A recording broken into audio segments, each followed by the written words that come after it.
আমরা যখন ইনভেস্ট করি আমাদের সবার চোখ থাকে কোথায়? রিটার্নের উপর, তাই না? 10%, 15%। কিন্তু স্মার্ট ইনভেস্টিং মানে কিন্তু শুধু এই লাভের অঙ্কটা দেখা নয়। আসল খেলাটা হলো এই লাভের আড়ালে যে ঝুঁকিটা লুকিয়ে আছে সেটাকে বোঝা। চলুন আজ আমরা সেই সংখ্যাগুলোকেই ডিকোড করার চেষ্টা করি। আচ্ছা, একটা সহজ প্রশ্ন করা যাক। আপনার ইনভেস্টমেন্টটা ঠিক কিসের মতো? একটা হাই স্পিড রেস কার যেটা আপনাকে দারুণ উত্তেজনা দেবে কিন্তু অ্যাক্সিডেন্টের ভয়ও থাকবে 16 আনা? নাকি একটা স্টেডি ফ্যামিলি এসইউভির মতো, হয়তো অতটা থ্রিলিং নয় কিন্তু ভরসা করা যায়, নিরাপদ? আপনার টাকাটা ঠিক কোন গাড়িতে চড়ছে? তো যে কোনো গাড়িতে চড়ার আগে আমরা কি করি? একটা সেফটি চেক করে নিই, তাই না? ঠিক সেভাবেই চলুন ইনভেস্টমেন্টের জগতেও প্রথমে আমরা দেখে নিই আমাদের এই যাত্রাপথটা কতটা মসৃণ বা ঝঞ্ঝাটপূর্ণ হতে পারে।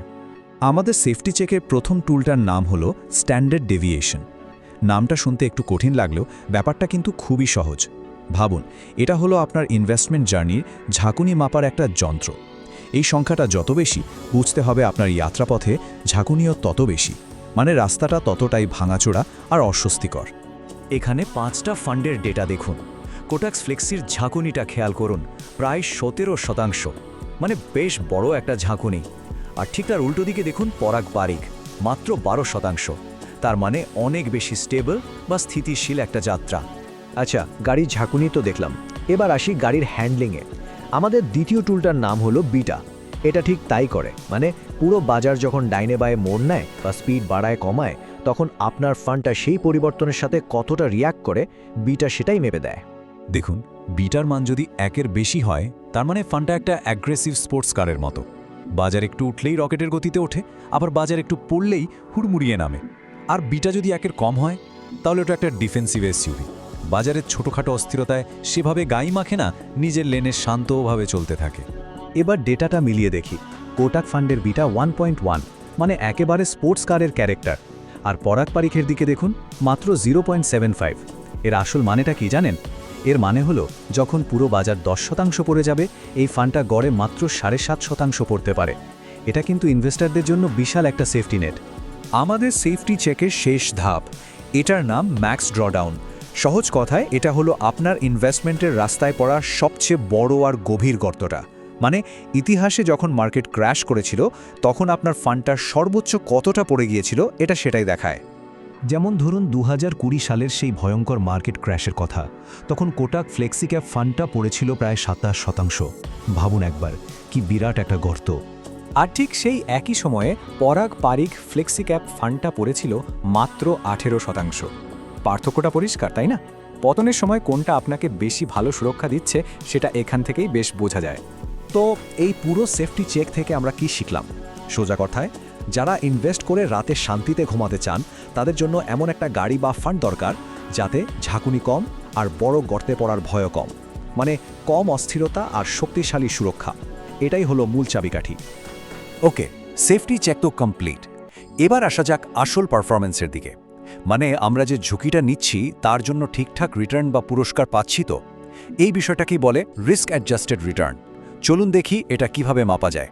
এটা মাপার জন্য আমাদের প্রথম টুল হলো শার্প রেশিও। এটাকে ভাবতে পারেন আপনার গাড়ির ফুয়েল এফিসিয়েন্সি বা মাইলেজের মতো। মানে প্রতি ইউনিট ঝুঁকি নেওয়ার জন্য আপনার ফান্ড কতটা বেশি রিটার্ন দিচ্ছে। সোজা হিসাব, শার্প রেশিও যত বেশি, আপনার ইনভেস্টমেন্ট তত বেশি এফিশিয়েন্ট। সাধারণত শার্প রেশিও যদি 1-এর বেশি হয়, সেটাকে খুব ভালো বলে ধরা হয়। এবার টেবিলটা দেখুন, পরাগ পারিখের শার্প রেশিও 1.1, মানে একেবারে চমৎকার। ঝুঁকি অনুযায়ী দারুণ রিটার্ন দিচ্ছে। আর কোটাকের দিকে তাকালে দেখবেন মাত্র 0.65।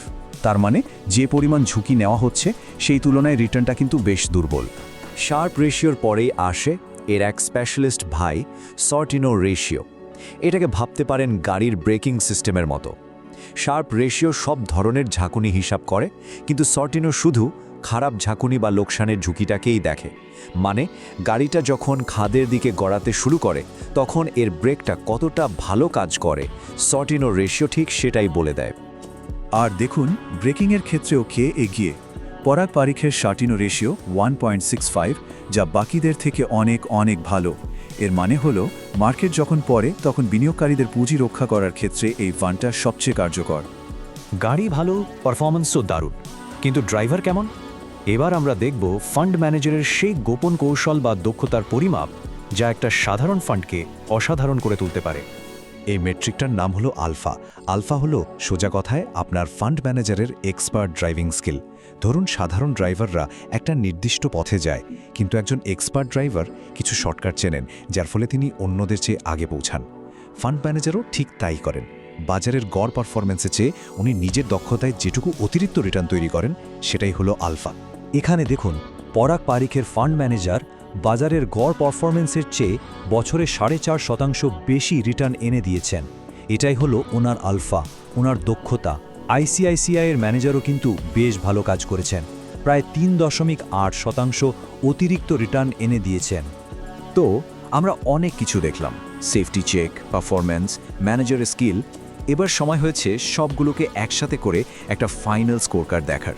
চলুন দেখি স্মার্ট ইনভেস্টরের চোখে আসল বিজয়ীকে। আর এই হলো আমাদের ফাইনাল স্কোরকার্ড। দেখুন, স্থিতিশীলতা মানে কম ঝাঁকুনি, পতনের বিরুদ্ধে সুরক্ষা মানে ভালো ব্রেক, ঝুঁকি অনুযায়ী রিটার্ন মানে ভালো মাইলেজ, আর ম্যানেজারের দক্ষতা মানে এক্সপার্ট ড্রাইভিং। এই প্রত্যেকটা প্যারামিটারে কিন্তু পরাগ পারিখি বিজয়ী। এটা পরিষ্কার বুঝিয়ে দিচ্ছে যে ফান্ডটা কতটা ভালোভাবে ম্যানেজ করা হয়। তাহলে পুরো আলোচনার সারমর্ম কি দাঁড়ালো? একজন স্মার্ট ইনভেস্টর শুধু টপ স্পিড বা সর্বোচ্চ রিটার্নের পেছনে ছোটেন না, তিনি এমন একটা প্যাকেজ খোঁজেন যেখানে হাই শার্প আর সর্টিনো রেশিও থাকবে, অর্থাৎ ঝুঁকি অনুযায়ী রিটার্ন সেরা হবে, আর সাথে থাকবে একজন দক্ষ ম্যানেজারের তৈরি করা পজিটিভ আলফা। এখন তো আপনাদের হাতেও এই টুল কিটটা চলে এসেছে।